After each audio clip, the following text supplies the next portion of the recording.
شیطان کا پیشاب انسان کے کان میں۔ حضرت عبداللہ بن مسعود رضی اللہ تعالیٰ عنہ روایت کرتے ہیں کہ جناب رسول اللہ صلی اللہ علیہ وآلہ وسلم کے سامنے ایک شخص کا ذکر ہوا کہ ایسا شخص ہے کہ صبح تک سویا رہتا ہے اور نماز کے لیے نہیں اٹھتا۔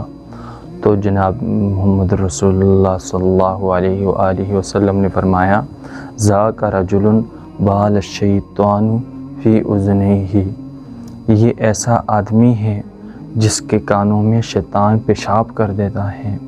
سامعین گرامی، آج میں اور آپ اگر دیکھیں، ہم رات کو کتنی دیر تک بیٹھے رہتے ہیں، کھیلتے رہتے ہیں موبائلوں میں، لیکن جب صبح نماز کا وقت ہو جاتا ہے تو ہم سو جاتے ہیں۔ تو جناب نبی کریم صلی اللہ علیہ وآلہ وسلم نے فرمایا، یہ ایسا شخص ہے جو صبح کا نماز نہیں پڑھتا کہ اس کے کانوں میں شیطان پیشاب کر دیتا ہے۔